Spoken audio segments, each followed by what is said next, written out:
నమస్కారం. ఆయుష్ కార్యక్రమానికి స్వాగతం. ప్రకృతిలో మనకి సహజ సిద్ధంగా లభించే ఔషధ గుణాలున్న మూలికలు, ద్రవ్యాలు ఎన్నో రకాలు. అందులో నుంచి కొత్తిమీరకి ఆయుర్వేదంలో ఉన్న ప్రాముఖ్యత గురించి, అందులో ఉన్న ఔషధ గుణాల గురించి మనందరికీ తెలియచేయడానికి మనతో పాటు ఉన్నారు డాక్టర్ గాయత్రీదేవి గారు. నమస్కారం డాక్టర్ గారు. నమస్కారం అమ్మా.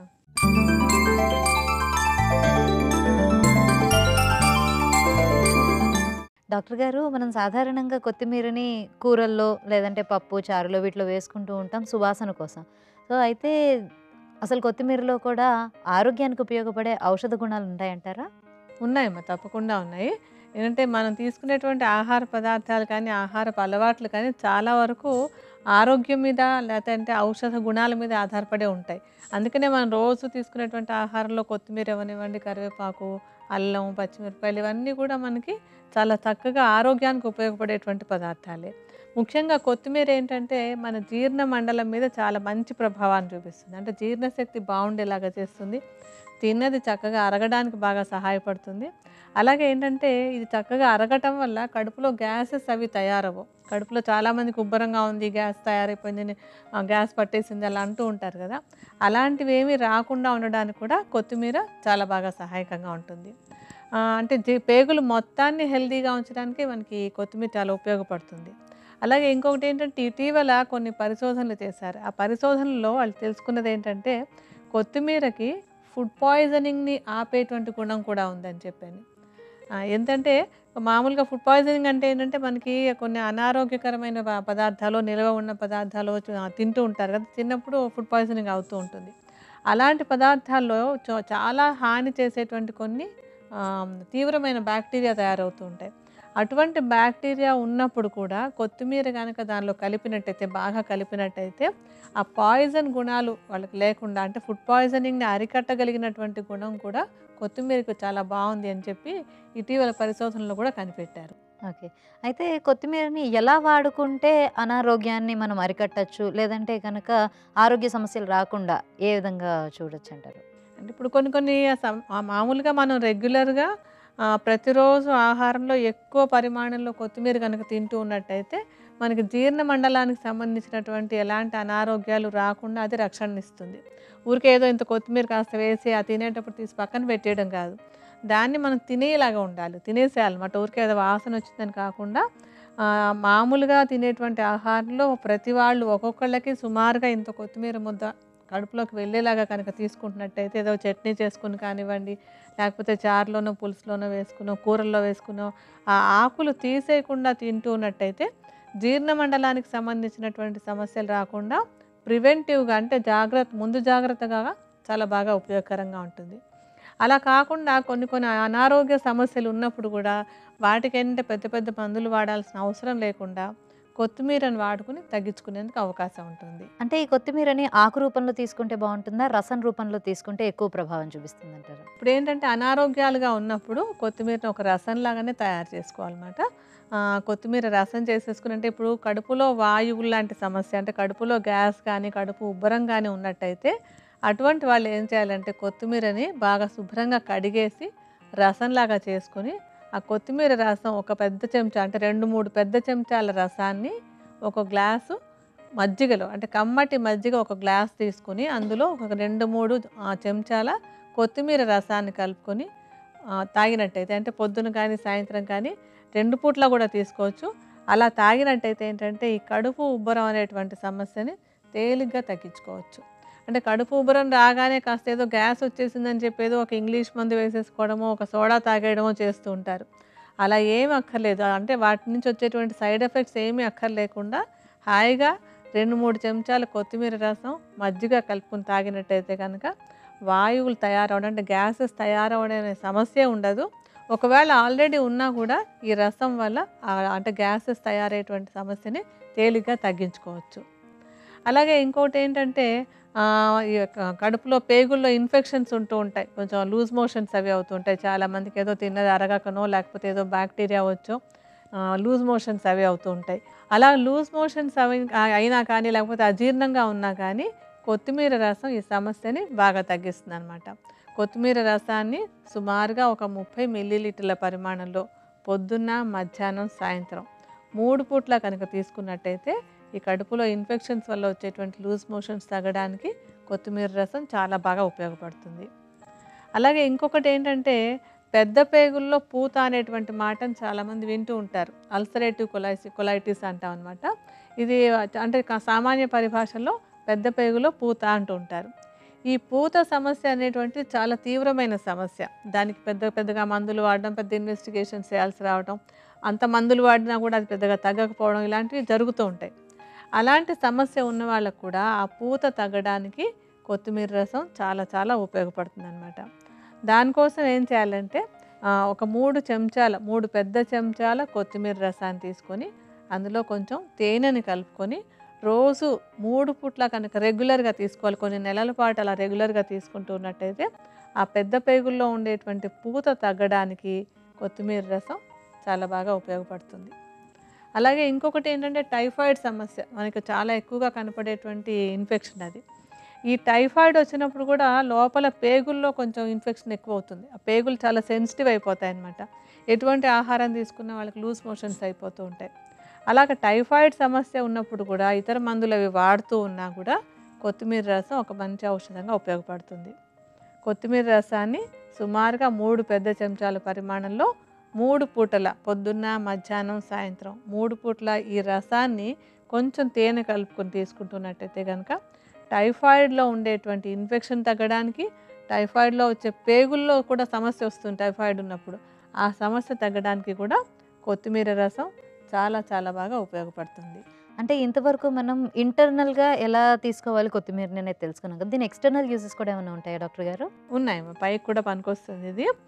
ముఖ్యంగా ఏంటంటే చాలామందికి ఇష్టమైన ప్రాబ్లమ్ అంటే ట్రీట్మెంట్ కావాలని కోరుకునేటువంటి ప్రాబ్లమ్ పింపుల్స్ అనేటువంటిది.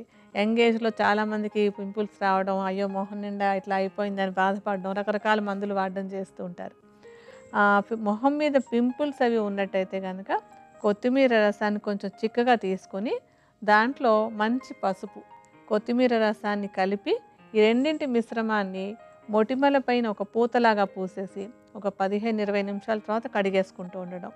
కొత్తిమీర రసము, పసుపు కలిపినటువంటి ఈ పూత ఈ మొహం మీద ఉన్నటువంటి పింపుల్స్ని, వాటి నుంచి వచ్చేటువంటి మచ్చల్ని కూడా తగ్గించడానికి చాలా బాగా ఉపయోగపడుతుంది.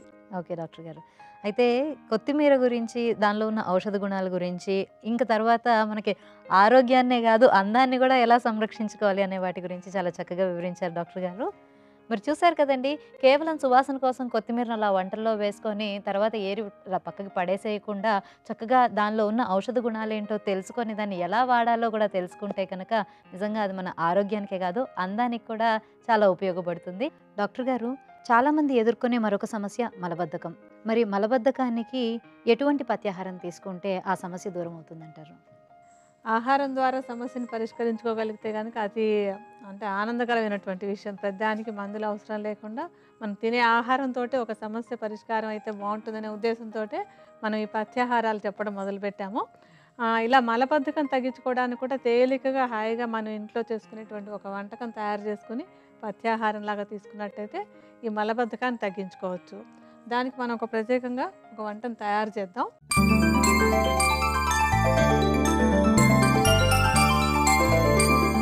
మరి దానికి కావాల్సిన పదార్థాలు ఏంటో చూద్దామా? బియ్యం, మినప్పప్పు, క్యారెట్, బీన్స్, నువ్వులు, ఉప్పు. సో డాక్టర్ గారు, మలబద్ధకం సమస్యని నివారించుకోవడానికి మనం ఒక పథ్యాహారాన్ని తయారు చేసుకుంటున్నాం కదా, దానికి కావాల్సిన పదార్థాలు చూసాం కదా, ఎలా తయారు చేయాలంటారు? ఇప్పుడు మనం ముందు దానికి ఒక జావలాగా తయారు చేసుకోవాలమ్మా. అంటే ఈ జావలో 3-4 ఐటమ్స్ కలుపుకుంటాం మనం. మొట్టమొదట ప్యాన్ పెట్టుకుని దాంట్లో నీళ్లు మరిగించుకోవాలి. ముందుగా మనం నీటిని మరిగించుకోవాలి కదా, సిద్ధం చేసుకున్నాం. తర్వాత ఏం చేయాలంట డాక్టర్? నీళ్లు మరుగుతూ ఉన్నప్పుడు మనం అందులో బియ్యం, మినుము గుండు యాక్చువల్గా మనకి పొట్టు ఉన్నదైనా వాడుకోవచ్చు. ఒకవేళ పొట్టున మినపప్పు వాడుకుంటుంటే దాన్ని ముందుగా నానబెట్టేసి తర్వాత ఉడకబెట్టుకోవాలి. ఒకవేళ పొట్టు లేకుండా ఉన్నదైతే కనుక నార్మల్గా మనం బియ్యంతో కలిపి ఉడకబెట్టుకోవచ్చు అనమాట. ఒక పావు కప్పు మినుములు, ఒక పావు కప్పు బియ్యం, ఈ రెండింటిని మనం ఈ 10 కప్పుల నీళ్ళలో వేసి ఉడికించాలి.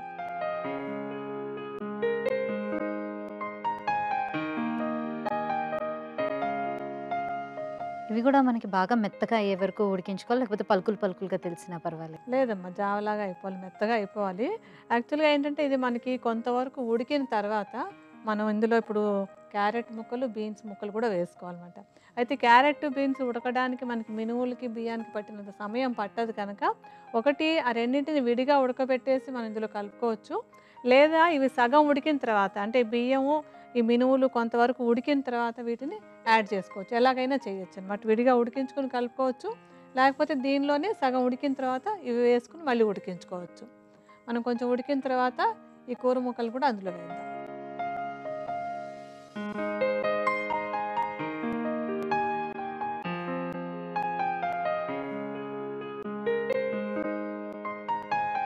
ఇప్పుడు ఇందులో ఏంటంటే మనం మినుములు వేసుకుంటున్నాం. మినుములు అనేటువంటిది మలబద్ధకం తగ్గించడానికి చాలా బాగా ఉపయోగపడుతుంది. ఒకటి వాతాహారంగా ఉంటుందది. వాతాహారంగా ఉన్నటువంటిది ఏదైనా సరే విరేచనం సాఫీగా అవ్వడానికి ఉపయోగపడుతుంది. అలాగే ఏంటంటే మినుములకి యాజ్ ఇట్ ఈస్‌గా అంటే తేలికగా మల విసర్జన చేయడానికి ఉపయోగపడేటువంటి ఒక లక్షణం కూడా ఉంది. తర్వాత మనం ఇందులో బీన్స్, క్యారెట్ వేసుకున్నాం కదా! ఈ బీన్స్, క్యారెట్ రెండింట్లోనూ కూడా తగినంత పీచు పదార్థం ఉంటుంది. ఈ పీచు పదార్థం వల్ల కూడా విరేచనం సాఫీగా అవ్వడానికి అది సహాయకంగా ఉంటుందన్నమాట. అంటే ఇటు న్యూట్రిషన్ ఉంటుంది, అటుపక్క ఔషధ గుణాలు ఉండడం వల్ల 2 కలిపి మనకి ఈ మలబద్ధకం సమస్యకి వేరే ఔషధాలు అక్కర్లేకుండా ఈ జావ చాలా బాగా సహాయకంగా ఉంటుంది. ఉడుకుతున్నట్టుంది చూడండి. ఇప్పుడు మనకేంటంటే ఈ బియ్యము, మినుములు, కూరలు అన్నీ కలిసి ఉడికిపోయి ఒక జావ అంటే ఒక సూప్ లాగా తయారైపోయిన తర్వాత ఇందులో మనం నువ్వుల పొడి కూడా కలుపుతున్నాం. ఈ నువ్వుల పొడి ఏంటంటే ఒకవైపున న్యూట్రిషన్ వస్తుంది. తర్వాత ఇది కూడా వాతాహారంగా పనిచేస్తుంది అన్నమాట. నువ్వులు వాతాహారంగా ఉండి మలబద్ధకం లేకుండా విరేచనం సాఫీగా అవ్వడానికి ఇది బాగా తోడ్పడుతుంది అన్నమాట. బాగా ఉడికిపోయిన తర్వాత మనం చివర్లో అంటే నువ్వులు వేయించి పొడి చేసి పెట్టించుకోవాలి. ఆ పొడిని ఒక 2 చెంచాలు ఇందులో కలుపుకోవాలన్నమాట. ఉడికిందేమో చూడండమ్మా.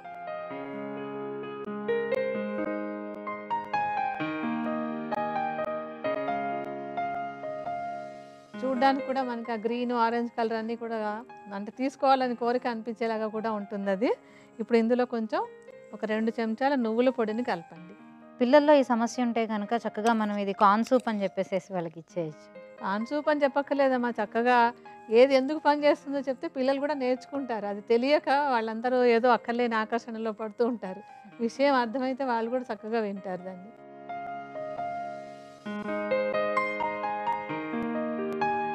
ఈ మలబద్ధకం సమస్యను తగ్గించుకోవడానికి కావాల్సినటువంటి సూపు లేదా జావ రెడీ అయిందనమాట. దీన్ని ఏ పరిమాణంలో తీసుకుంటే బాగుంటుంది డాక్టర్ గారు? అంటే వయస్సును బట్టి చిన్నపిల్లలు అయితే కనుక అరకప్పు కంటే తక్కువ పరిమాణంలో తీసుకుంటే సరిపోతుంది. కొంచెం మామూలుగా వయసు ఒక మధ్య వయసులో ఉన్న వాళ్ళు ఒక 25 ఇయర్స్ పైన ఉన్న ఎవరైనా సరే సుమారుగా ఒక కప్పు పరిమాణంలో రాత్రిపూట ఆహారంలో ఒక భాగంగా ఈ సూప్ లాంటి దాన్ని తయారు చేసుకుని తీసుకుంటున్నట్టయితే కనుక మలబద్ధకం సమస్య ఉండదు. అలాగే ఇదేం పెద్ద ఔషధంలాగా కాదు. ఇందులో ఉండేటువంటి మినువులు కానీ, కూరలు కానీ అన్నీ కూడా మనకి ఆహారంగా కూడా ఉపయోగపడతాయి కనుక దీన్ని చక్కగా రెగ్యులర్గా వాడుకొని మలబద్ధకం సమస్యని ఈజీగా తగ్గించుకోవచ్చు. చూసారు కదండి, మలబద్ధకం సమస్యను తొలగించుకోవడానికి ఉపయోగపడే పత్యాహారాన్ని ఎలా తయారు చేసుకోవాలో, మరి దానికి కావాల్సిన పదార్థాలు ఏంటో మరొకసారి చూద్దాం. బియ్యం, మినుములు, క్యారెట్ ముక్కలు, బీన్స్ ముక్కలు, నువ్వులు, ఉప్పు. ముందుగా స్టవ్ ఆన్ చేసి బాండీ పెట్టి సుమారు 10 కప్పుల నీళ్లు పోసి మరిగించాలి. అందులో 1/2 కప్పు బియ్యం, 1/2 కప్పు మినుములు వేసి బాగా మెత్తగా జావలాగా ఉడకనివ్వాలి. ఈ జావ సగం వరకు ఉడికిన తరువాత అందులో తరిగిన బీన్స్, తరిగిన క్యారెట్ ముక్కలు వేసి పూర్తిగా మెత్తగా ఉడకనివ్వాలి. ఆ తర్వాత 2 చెంచాలు వేయించి పొడి చేసుకున్న నువ్వులు వేసి రుచికి సరిపడ ఉప్పు వేసి తయారైన జావని ఒక సర్వింగ్ బౌల్లో సుమారు ఒక బౌల్ పరిమాణంలో తీసుకొని ప్రతిరోజు రాత్రిపూట ఆహారంలో భాగంగా చేర్చుకుంటే కనుక మలబద్ధకం సమస్యని తొలగించుకోవచ్చు.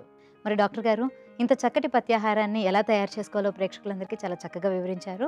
డాక్టర్ గారు, మరి ఈ రోజు జీవన విధానంలో ఏ అంశం గురించి మాకు తెలియజేయబోతున్నారు? కొన్ని రోజులుగా ఏమనుకుంటున్నాం అంటే ఋతువుకు సంబంధించినవి చెప్పుకోవాలి అనుకుంటున్నాం కదా.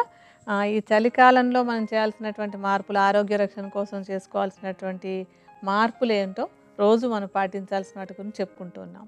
ఇవాళ ఏం చెప్తున్నానంటే పెరుగు గురించి అనమాట. పెరుగు రాత్రిపూట తినకూడదు, ముఖ్యంగా చలికాలంలో.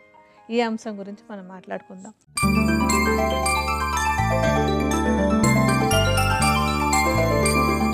అంటే చాలామందికి చాలా సందేహాలు ఉంటూ ఉంటాయి. అందులో ఇప్పుడేంటంటే ఇంతకుముందైతే ఈ సామాజిక మాధ్యమం అనేటువంటిది ఎక్కువ లేని రోజుల్లో ఏదో కొన్ని కొన్ని అపోహలే ఉండేవి. ఇప్పుడేమవుతుందంటే ఏదో వాట్సాప్‌లోనో, ఫేస్‌బుక్‌లోనో ఎవరో ఏదో పెట్టగానే అది నిజమో కాదో తెలియని స్థితి. ప్రతి వాళ్ళు ఏదో ఒకటి ప్రమోట్ చేస్తూ ఉంటారు. అది కరెక్టా? కాదా? అనేటువంటిది తెలుసుకోవడం కూడా కష్టమైపోతూ ఉంటుంది. ఎవరు చెప్పింది వాళ్ళు అంటే కొందరేంటంటే ఎవరేం చెప్పినా ఫాలో అయిపోతూ ఉంటారు. అలాంటివి కొన్ని హానికరంగా కూడా తయారవుతూ ఉంటాయి. అందుకని ఏదైనా వచ్చిన ఇన్ఫర్మేషను ఇది కరెక్టా? కాదా? అని తెలుసుకోగలిగిన శక్తి కొందరికే ఉంటుంది. అందరికీ ఆ ఆలోచన, ఆ శక్తి కూడా ఉండదు. అంటే ఈ పెరుగు విషయంలో కూడా కొన్ని అంటే ఆ ఆలోచనలు, అపోహలు అవి వస్తూ ఉంటాయి. అసలు అందరికీ కూడా నార్మల్‌గా తెలియాల్సిందేంటంటే పెరుగు అనేటువంటిది సాయంత్రం పూట, రాత్రి పూట భోజనంలో తినకూడదనేది నార్మల్‌గా కూడా. అందులో ముఖ్యంగా ఈ చలికాలంలో రాత్రిపూట పెరుగు తినడం అనేటువంటిది అనారోగ్య కారణం అవుతుంది. అది ఎందుకు అనేది వివరంగా తెలుసుకుంటే మళ్ళీ మనం ఈ ఈ పొరపాటు చెయ్యం. ఇంకోసారి చేయం గనుక అది వివరంగా చెప్పుకుందాం ఇవాళ. మనకేంటంటే ఆహార పదార్థాలు అన్నింటికి కూడా ఆయుర్వేదంలో ఇప్పుడు మామూలుగా మోడర్న్‌గా అయితే ఇందులో ప్రోటీన్స్ ఉన్నాయి, కార్బోహైడ్రేట్స్ ఉన్నాయి అలా చెప్తూ ఉంటారు. ఆయుర్వేదంలో ఉండేటువంటి ఫిజియాలజీలో ఏంటంటే ప్రతి పదార్థానికి అంటే ఆహార పదార్థానికి కూడా రసము, గుణము, వీర్యము, విపాకం అనేటివి ఉంటాయన్నమాట. అంటే దాని లక్షణాలు ఏంటి? ఇది దేని మీద పనిచేస్తుంది? ఎలా పనిచేస్తుంది? అని తెలుసుకోవడానికి అది దానిలో ఏ రుచి ఉంది? దానికి ఎలాంటి గుణాలున్నాయి? అది అంటే శరీరంలోకి వెళ్ళాక ఎలా మార్పు చెందుతుంది? ఎలాంటి ప్రభావం చూపిస్తుంది? వీటినే రసము, గుణము, వీర్యము, విపాకం అంటాం. ఇవన్నీ కనుక కరెక్ట్‌గా తెలిసినట్టయితే అవి అంటే ఆ పదార్థం అది మన శరీరంలో వాతాన్ని పెంచుతుందా? పిత్తాన్ని పెంచుతుందా? కఫాన్ని పెంచుతుందా? తేలిగ్గా అరుగుతుందా? అరగదా? లేతే శరీరానికి ఎలాంటి హాని చేస్తుంది? ఇలాంటి అంశాలన్నీ కూడా ఈ 4 రకమైనటువంటి ఫ్యాక్టర్స్ మీద ఆధారపడి ఉంటాయి. అందులో ఇప్పుడంటే మనకేంటంటే ఎక్కడైనా సరే ఒక పదార్థానికి తీపి రుచి ఉన్నట్టయినా లేతే పుల్లటి రుచి ఉన్నా గానీ అది కఫదోషాన్ని పెంచేటువంటి గుణాన్ని కలిగి ఉంటుంది. ఈ గుణాలు అంటూ ఉంటాం. గుణాల్లో ఏంటంటే గురుగుణం, లఘుగుణం అని, మందగుణం, తీక్ష్ణ గుణం, శ్లేక్ష్ణ గుణం ఇలా రకరకాలు ఉంటాయి. ఇప్పుడు మనం అన్నీ ఆ పాఠం అంతా చెప్పుకోవటం లేదు. ఆ గుణాలలో ఒక్కొక్క గుణం వల్ల ఏంటంటే తేలికగా అరిగే గుణం ఉంటుంది. కొన్ని తేలికగా అరగవు. కొన్ని ఏం చేస్తాయంటే లోపలికెళ్ళిపోయి బ్లాక్స్ క్రియేట్ చేస్తుంటాయి. కొన్ని శరీరంలో తొందరగా స్ప్రెడ్ అయిపోతాయి. కొన్ని నెమ్మదిగా స్ప్రెడ్ అవుతాయి. ఇలా రకరకాలు ఉంటాయన్నమాట. ఇప్పుడు ఆల్కహాల్ లాంటిది ఉందనుకోండి, నోట్లో వేయగానే మొత్తం బాడీ అంతా స్ప్రెడ్ అయిపోతూ ఉంటుంది. దానికి ఆ గుణం ఉంది. అయితే అదే మనం ఇంక కొన్ని ఏదైనా ఈ పెరుగు లాంటిది తీసుకుంటే అది తొందరగా స్ప్రెడ్ అవ్వదు. చాలా మందగుణం అంటాం అనమాట. నెమ్మదిగా స్ప్రెడ్ అవుతూ ఉంటుంది. అలా ఏ గుణం ఉందనేటువంటిది గమనించుకోవాలి. అందులో పెరుగు విషయం మనం వివరంగా చెప్పుకుందాం. పెరుగుకేంటంటే రుచిపరంగా చూసినట్టయితే రసం అంటాం. ఆ రసము లేదా రుచి మధుర రసం, ఆమ్ల రసం అని. తీపి కాస్తంత పులుపు ఈ 2 రుచులు పెరుగులో ఉంటాయి. అలాగే దీనికి ఉండేటువంటి గుణాలు చూసినట్టయితే గురుగుణం, మందగుణం అని. గురుగుణం అంటే ఏంటంటే హెవీ ఫుడ్స్ అంటాం కదా మనం. ఒక హెవీగా ఉండేటువంటి ఆహార పదార్థాలు ఏవి కూడా తొందరగా అరగవు. ఈ పెరుగుకి గురుగుణం అనేటువంటిది మెయిన్‌గా ఉంది. అలాగే మందగుణం. మందం అంటే కూడా తొందరగా అది శరీరం అంతా వ్యాపించి మనకి అరుగుదల అనేది తొందరగా జరగదు. అలాగే ఒక బద్ధకాన్ని కలిగించేటువంటి లక్షణం కూడా మందగుణానికి ఉంటుంది. శరీరంలో ఒక సోమరితనం వచ్చేలాగా చేసేటువంటి గుణం. తర్వాత నెక్స్ట్ ఇంకోటేంటంటే వీర్యం అంట. వీర్యం అంటే శరీరంలో అది వేడి చేస్తుందా, చలవ చేస్తుందా అనేటువంటి లక్షణాన్ని కూడా చెప్తూ ఉంటాం అనమాట. ఈ పెరుగుకి ఆ వీర్యం పరంగా చూసినట్టయితే శీత వీర్యం చలవ చేసేటువంటి గుణం ఎక్కువగా ఉంటూ ఉంటుంది. ఇంకా విపాకం అంటే లోపలికి వెళ్ళిన తర్వాత అది ఒక మధుర విపాకం అని, ఆమ్ల విపాకం అని అట్లా కటు విపాకం అని చెప్తూ ఉంటాం. అందులో మధుర విపాకం అంటే ఏంటంటే కొంచెం శరీరంలో బరువుని పెంచడం కానీ, కొవ్వుని పెంచడం కానీ దీనికి ఉండేటువంటి లక్షణాలన్నమాట. సో ఈ లక్షణాలన్నింటినీ కలిపి చూస్తే ఇది ఏం చేస్తుంది? పెరుగు మనకి శరీరంలోకి వెళ్ళాక కఫదోషాన్ని బాగా పెంచుతుంది. దీనికి ఉండేటువంటి లక్షణాల వల్ల కఫదోషాన్ని పెంచుతుంది. అలాగే శరీరంలో ఒక బద్ధకాన్ని బాగా పెంచుతుంది. కొంచెం కొవ్వును కూడా పెంచుతుంది అది. అదేవిధంగా ఏంటంటే మనకి లోపల ఛానల్స్ అని స్రోతస్సులు అంటాం ఆయుర్వేదంలో చెప్పేటప్పుడు స్రోతస్సులని. అవి మన లోపల ఉండేటువంటి ధమనులు కానివ్వండి, సిరలు కానివ్వండి, నర్వ్స్ కానివ్వండి, ఇంకా కొన్ని రకరకాల మార్గాలన్నీ ఉంటాయి పదార్థాలన్నీ ప్రయాణం చేయడానికి. అలాంటి రకరకాల మార్గాలలో ఒక అవరోధాన్ని కలిగించేటువంటి గుణం పెరుగుకుంటుందనమాట. అంటే బ్లాక్స్‌ని క్రియేట్ చేస్తుంది. అంటే బ్లాక్ అంటే ఏదో ఒట్టిగా గుండెలో వచ్చే బ్లాక్‌లే అనుకోవద్దు. శరీరంలో ఎక్కడైనా కూడా ఉండొచ్చు అలాంటి బ్లాక్స్. అలాంటి బ్లాక్స్ కలిగించేటువంటి గుణం కూడా పెరుగుతుందన్నమాట. సో ఇలాంటి గుణాలన్నీ ఉండటం వల్ల రాత్రిపూట మనం ఎప్పుడు చెప్పుకుంటూ ఉంటాం మనకి జీర్ణశక్తి తక్కువగా ఉంటుంది, మెటబాలిక్ రేట్ తక్కువగా ఉంటుందని. అలా మెటబాలిక్ రేట్ తక్కువగా ఉండేటువంటి సమయంలో పెరుగుని తీసుకున్నట్టయితే ఇప్పుడు నేను చెప్పక్కర్లేదు ఏం జరుగుతుందని, అర్థమవుతుంది కదా ఏమేం గుణాలు ఉన్నాయన్నది. సో అది హానికారకం అవుతుంది కనుక పెరుగుని రాత్రిపూట తీసుకోవద్దు అని చెప్తాం. అయితే మామూలప్పుడే అలా వద్దు అని చెప్తుంటే ఈ శీతాకాలంలో అంటే చలికాలంలో మనకి కఫదోషం న్యాచురల్గానే ఎక్కువగా పెరుగుతూ ఉంటుంది. ఇటేమో పెరుగు నిండా కఫదోషం పెరిగే గుణం ఉంది, రాత్రిపూట కఫదోషం పెరిగే సమయం, శీతాకాలంలో అది ఇంకా ఎక్కువ. సో ఇన్ని ప్రాబ్లమ్స్ అన్నీ ఉన్నప్పుడు రాత్రిపూట పెరుగుని తిని కష్టాలు తెచ్చుకోవాలా, అది అన్నమాట ఆలోచించాల్సినటువంటి అంశం. అందుకని రాత్రిపూట మామూలప్పుడే కాదు శీతాకాలంలో అంటే చలికాలంలో రాత్రి పెరుగు తినడం అనేటువంటి అలవాటు రకరకాల అనారోగ్యాలకు దారితీసే అవకాశం ఉంది కనుక రాత్రిపూట పెరుగు తీసుకోవద్దు అని చెప్తాం. అలాంటప్పుడు మజ్జిగ రూపంలో తీసుకోవచ్చు అంటారా డాక్టర్? అదే చెప్పబోతున్నాను ఇప్పుడు నేను. ఏంటంటే ఇప్పుడు ప్రతి పదార్థానికి కూడా ఒక రూపంలో ఉన్నప్పుడు ఉండేటువంటి గుణాలు రూపం మారితే మారిపోతాయి. ఇప్పుడు ఈ పెరుగులాగా ఉన్నప్పుడు దాంట్లో ఇప్పుడు మనం చెప్పుకున్నటువంటి గురుగుణం, మందగుణం, ఈ అంటే కఫాన్ని పెంచే గుణం ఎక్కువగా ఉంటాయి. కానీ అందులో అంటే ముఖ్యంగా ఈ రోజుల్లో మనకి ఈ ఫ్యాట్ అవి లేనటువంటి పాలు వస్తూ ఉంటాయి. అంటే మీగడ లేకుండా వెన్న లేకుండా వచ్చేటువంటి పాలు, దానిలో కఫాన్ని పెంచే గుణం తక్కువ అన్నమాట. అది కూడా దాన్ని రూపం మార్చేసి మనం చక్కగా కవ్వంతో బాగా చిలికినట్టయితే ఈ పెరుగులో ఉండేటువంటి ఈ గురుగుణం తగ్గిపోతుంది, మందగుణం తగ్గిపోతుంది. అంటే దాన్ని మనం తేలికగా అరిగించుకోవడానికి అనువుగా తయారైపోతుంది అనమాట. అందుకని ఆ చిన్న పని చేసి పెరుగులాగా గడ్డలాగా అక్కర్లేకుండా దాన్ని ఒక్కసారి చిలికేసుకుని దాన్ని మజ్జిగ రూపంలోకి మార్చుకొని కావలిస్తే చిక్కగా కూడా వేసుకోవచ్చు. కొంచెం చిలికినట్టయితే ఇప్పుడు మనం చెప్పుకున్నటువంటి నెగటివ్ గుణాలన్నీ తగ్గిపోతాయి కనుక చక్కగా చిలికి హాయిగా మజ్జిగ వేసుకోవచ్చు, అందులో ప్రాబ్లం ఏం లేదు. అందుకని చలికాలంలో ముఖ్యంగా రాత్రిపూట చిరికినటువంటి మజ్జిగను వేసుకుంటూ ఉన్నట్టయితే దాని నుంచి వచ్చేటువంటి ఎటువంటి హాని లేకుండా హ్యాపీగా తినచ్చు. చాలామంది చెప్తూనే ఉంటారు పెరుగు అంటే కొంచెం వేడి చేస్తుంది, అదే మజ్జిగ అయితే చలవ అని అంటూ ఉంటారు. కాకపోతే దాంట్లో ఆ డిఫరెన్స్ ఏంటి అనేది చాలామందికి క్లారిటీ లేదు. సో ఈరోజు మనం ఈ జీవన విధానం అంటే పెరుగు వేడి చేయడం కాదమ్మా, పెరుగు మందం చేస్తుంది అనమాట. అది కూడా చలవే, పెరుగైనా చలవే, మజ్జిగైనా చలవే. కానీ అది చేసేటువంటిది ఒక హెవీనెస్ని పెంచుతుంది, మజ్జిగ బాడీకి ఒక లైట్నెస్ని ఇస్తుంది అనమాట. సో అయితే ఆ రెండిట్లో ఉన్న డిఫరెన్స్ ఏంటి అనేది మనం ఈరోజు జీవన విధానంలో చెప్పుకున్న అంశాన్ని బట్టి అందరికీ చాలా క్లియర్గా అర్థమై ఉంటుంది. మరి ఇంత చక్కగా మా అందరికీ తెలియజేసినందుకు ధన్యవాదాలు డాక్టర్ గారు. నమస్కారం. సో చూసారు కదండి, చాలామందికి ఈ కన్ఫ్యూజన్ ఉంటూ ఉంటుంది. అంటే పెరుగు వేసుకోవాలా లేకపోతే అది మజ్జిగలో తీసుకుంటే ఎటువంటి మార్పులు వస్తాయి అని చెప్పేసి. సో ఈరోజు మనం తెలుసుకున్న ఈ అంశాన్ని బట్టి మనం చలికాలంలో ముఖ్యంగా పెరుగుని రాత్రుళ్ళు అవాయిడ్ చేసి మజ్జిగ కనుక తీసుకుంటే కనుక ఆరోగ్యానికి చాలా మంచిది, అలాగే తేలికగా ఉంటుంది శరీరం అని కూడా చాలా చక్కగా తెలుసుకున్నాం కదా. మరి ఇదండి ఈనాటి ఆయుష్ కార్యక్రమం. మరో ఎపిసోడ్లో మళ్ళీ కలుసుకుందాం. అంతవరకు సెలవు, నమస్తే.